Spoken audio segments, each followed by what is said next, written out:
കടിയനെ കാണാൻ ഒരു പുച്ഛ ലക്ഷണക്കാരൻ വന്നിരിക്കുന്നു. പൂച്ച ഭക്ഷണക്കാരനോ? പൂച്ച ഭക്ഷണമല്ല, പുച്ഛ ലക്ഷണം എന്ന് വെച്ചാൽ ഭക്ഷണം ഒപ്പിച്ച പുച്ഛിക്കുന്ന ആളാണോ? ഹിഹി, അതൊന്നുമല്ല. പോയി നോക്ക്, കടിയൻ നിങ്ങളെ വിളിച്ചിട്ടുണ്ട്. വിളിച്ചു വരുത്തി പുച്ഛിക്കാനായിരിക്കും സൂത്ര. ചേട്ടന്റെ വാൾ കണ്ടാലേ അറിയാം. എന്തറിയാമെന്ന്? വാളാണെന്നോ? അതല്ല, ശരിക്കും ഒരു ചക്രവർത്തിയുടെ വാളാണിത്. സൂത്ര, ദേ അങ്ങേരെ കടിയന്റെ വാളിനെ പുച്ഛിക്കുന്നു. സിംഹത്തിന്റെ വാല് നോക്കി വേറാരുടെയോ വാല് പോലെയാണെന്നല്ലേ പറഞ്ഞത്? ഓ, നിങ്ങൾ വന്നോ? ഇത് പുച്ഛലക്ഷണക്കാരൻ പഞ്ചപുച്ഛൻ. ഹി മനസ്സിലായില്ല അല്ലേ? പുച്ഛമെന്ന് പറഞ്ഞാൽ വാൾ. അപ്പോൾ വാൾമാക്രിക്ക് പുച്ഛമാക്രി എന്ന് പറയാമല്ലേ? വാൾ നോക്കി ലക്ഷണം പറയുന്നതാ എന്റെ ജോലി. വിശേഷമൊക്കെ പിന്നെ പറയാം, എന്റെ ലക്ഷണം മുഴുവൻ പറയടോ. അയ്യോ, ചെറിയൊരു പ്രശ്നമുണ്ടല്ലോ. ഇന്ന് വെള്ളിയാഴ്ചയല്ലേ? ഹിഹി, ആ പ്രശ്നം ഇന്നത്തോടെ തീരും. നാളെ ശനിയാഴ്ചയാവുമല്ലോ. കളിയാക്കുകയാണോ? പുച്ഛലക്ഷണക്കാരെ പുച്ഛിക്കുമ്പോ സൂക്ഷിക്കണം കേട്ടോ. ഹിഹി, വെറുതെ ചിരിക്കുന്നു. പറയൂ, വെള്ളിയാഴ്ച എന്താ പ്രശ്നം? അങ്ങയുടെ വാൾ ലക്ഷണം അനുസരിച്ച് ഈ വെള്ളിയാഴ്ച കൂടുതൽ പേരെ കാണാൻ പാടില്ല.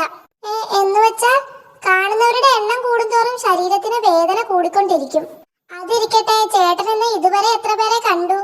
കാലത്ത് മോനെ കണ്ടു, പിന്നെ നിങ്ങളെ കണ്ടു, പിന്നെ ഈ പരമദ്രോഹികളെയും കണ്ടു.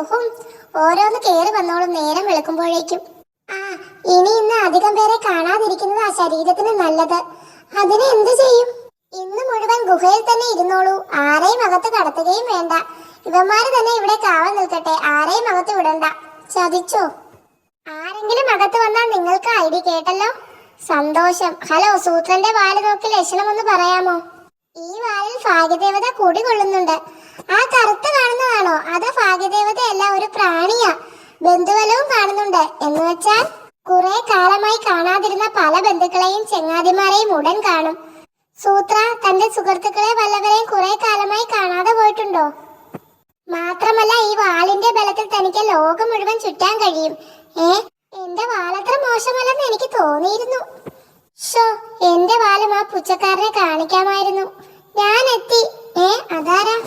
അയ്യോ, എന്റെ അമ്മാവന്റെ മോൻ. അതെ, ഒരു സംശയം തീർക്കാൻ വന്നതാ. സിംഹത്തിന് എത്ര പല്ല് കാണും? വാ അടിച്ചു പിടിച്ചാൽ ഒരു പല്ലും കാണില്ല. സിംഹത്തിന്റെ പല്ലിന്റെ എണ്ണം കണ്ടുപിടിക്കാൻ എന്റെ മാഷ് പറഞ്ഞിട്ടുണ്ട്. ഞങ്ങളുടെ കാട്ടിലെ സിംഹം കഴിഞ്ഞ ആഴ്ച ചത്തു. അതാ ഞാൻ ഇങ്ങോട്ട് വന്നത്. മോൻ ഇവിടെ നില്ല്, ഞാൻ അകത്ത് പോയി സിംഹത്തോട് തന്നെ ചോദിച്ചിട്ട് വരാം. സിംഹം അകത്തുണ്ടോ? എന്നാ പിന്നെ ഞാൻ പോയി നോക്കിക്കോളാം. അയ്യോ, മോനെ അകത്ത് പോവല്ലേ. ഏട്ടോ, എന്തോ ഇത്? ഇതൊരു കുറുക്കൻ കുട്ടിയാ. നിന്നോട് ഞാൻ പറഞ്ഞതല്ലേ ആരെയും അകത്ത് കേറ്റരുതെന്ന്. എന്റെ കഴുത്തേ, മൂപ്പർക്ക് 20 പല്ലുണ്ട്. ചീത്ത വിളിക്കാൻ വായ തുറന്ന നേരത്തെ ഞാൻ എണ്ണി. ആദ്യമായിട്ട് വന്ന ബന്ധു കലക്കി. കടിയൻ ചേട്ടൻ അകത്തുണ്ടോ? എന്നോട് അങ്ങേരുടെ ഒരു പടം വരയ്ക്കാൻ പറഞ്ഞിരുന്നു. വരച്ചു വന്നപ്പോ ചെറിയൊരു സംശയം, അത് തീർക്കാൻ വന്നതാ. പടമൊക്കെ നാളെ. ഇന്ന് ആരെയും അകത്ത് കേറ്റണ്ടെന്നാ പറഞ്ഞത്. അത് പറ്റൂല, ഇന്ന് തീർക്കണമെന്ന് മൂപ്പരെ ഇന്നലെ പറഞ്ഞിട്ടുണ്ട്. എങ്കിൽ ഞങ്ങളുടെ കാര്യം അങ്ങേര് തീർക്കും. എനിക്ക് ആ മുഖമൊന്ന് കണ്ടാ മതി. മൂക്കിന്റെ വളവൊന്ന് നോക്കാനാ. പറ്റില്ല പറ്റില്ല പറ്റില്ല. വേറൊരു വഴി നോക്കട്ടെ, അതാ നല്ലത്. ഹാവൂ, ഇടികൊള്ളാതെ അങ്ങേര് പോയി. എടാ, ഗുഹയുടെ പിന്നിൽ കിളിവാതിൽ തുളച്ചു വെച്ചിരിക്കുന്നതേ കാറ്റ് കിടക്കാനാ, അല്ലാതെ വല്ലവർക്കും വന്ന് എത്തി നോക്കാനല്ല. മനസ്സിലായോ? ആ കരടിയുടെ മുഖം ഞാൻ കണ്ടടാ ദ്രോഹികളെ. ഇങ്ങേരെ ഗുഹയ്ക്ക് പിറകുവശത്തെ കിളിവാതിൽ വെച്ച കാര്യം ഞാൻ അറിഞ്ഞില്ല. ഏത് കിളിയാ സൂത്ര വാതിൽ വെച്ചത്?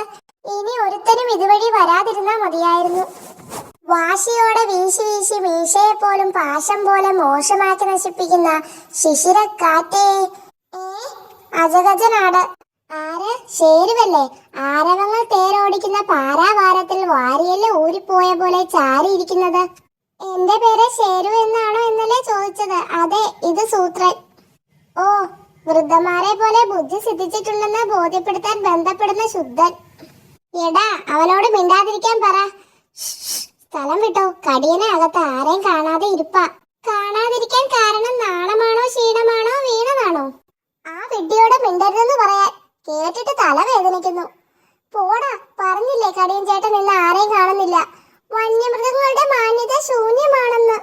നിന്നോട് മിണ്ടാതിരിക്കാൻ പറഞ്ഞിട്ട് ആ വിഡ്ഢി പോയോ? ശല്യം.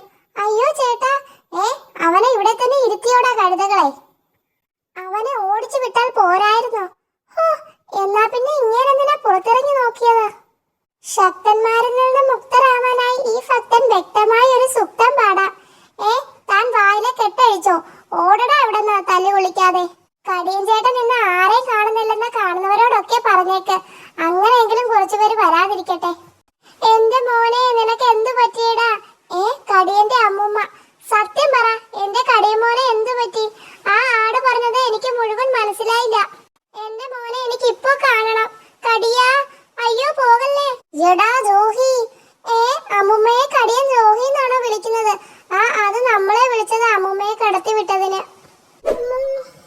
കടിയൻ ചേട്ടനെ എന്തോ പ്രശ്നമുണ്ടെന്ന് കേട്ടല്ലോ, ഒന്ന് കാണാൻ പറ്റുമോ? ഒരു പ്രശ്നവുമില്ല, കാണണമെന്ന് മാത്രം പറയരുത് പ്ലീസ്. കടിയൻ ചേട്ടന് മാനസികമായി എന്തോ കുഴപ്പമുണ്ടല്ലേ? പുറത്തിറങ്ങുന്നില്ലെന്ന് കേട്ടല്ലോ. ഒരു കുഴപ്പവുമില്ല, പുച്ഛലക്ഷണം കാരണമാണ് അകത്തിരിക്കുന്നത്. പുറത്തിറങ്ങുമ്പോഴൊക്കെ ഭയങ്കര ആക്രമണമാണെന്ന് കേട്ടു. വെളിച്ചം കണ്ടാൽ ദേഷ്യം വരുന്ന ഒരു സൂക്കേടുണ്ട്. എന്റെ അപ്പൂപ്പൻ ആ രോഗം വന്നാ ചത്തത്. എനിക്ക് സംശയം ആ സൂതന്റെയും ശേരുവിനെയോ അവന്മാരുടെ കളിയാണോ എന്ന് സംശയിച്ചോളാം. രോഗം വന്ന കടിയനെ അവർ തടവിൽ വെച്ചിരിക്കുകയാ, വൈദ്യരെ കാണാൻ സമ്മതിക്കാതെ. ശരിയാ, അല്ലാതെ പുച്ഛം കാരണം ആരെങ്കിലും ഗുഹയിൽ ഇരിക്കുമോ? കടിയൻ ആള് പോക്കില്ല, എന്നാലും ഇതിങ്ങനെ വിട്ടാ പറ്റില്ല. സത്യം നമുക്ക് അറിയണം.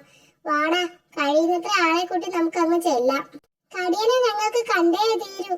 എന്റെ കാട്ടുമുത്തപ്പ, പഞ്ചപുച്ചൻ പറഞ്ഞത് ശരിയായി. കുറെ കാലമായി കാണാതിരുന്ന സകല ഇടാകൂടങ്ങളുമുണ്ട്. ഞങ്ങൾ ഇവിടെ ഇരിക്കും, കടിയനെ കണ്ടിട്ടേ പോകുന്നുള്ളൂ. ഹലോ, കരുനാക്കൻ, എല്ലാരും കൂടി ഇങ്ങനെ ചാരിയ ഗുഹ ഇടിഞ്ഞു പൊളിഞ്ഞു വീഴുമോന്നാ എന്റെ സംശയം. നമസ്കാരം കടിയൻ ചേട്ടാ, ഇപ്പൊ എങ്ങനെയുണ്ട്? എന്റെ കാട്ടുമുത്തപ്പ, വാളിന്റെ ബലത്തിൽ സൂത്രം ചുറ്റുമെന്ന് പുച്ചക്കാരൻ പറഞ്ഞിരുന്നു. കടിയന്റെ പുച്ഛലക്ഷണം ശരിയായല്ലേ? മൂപ്പര ശരീരവേദനയ്ക്ക് മരുന്ന് വാങ്ങാൻ വന്നിരുന്നു. 1 മണിക്കൂർ തുടർച്ചയായി ഇടിച്ചാൽ ഇടി കൊണ്ടവന് മാത്രമല്ല, ഇടിച്ചവനും ശരീരവേദന വരും വൈദ്യരെ.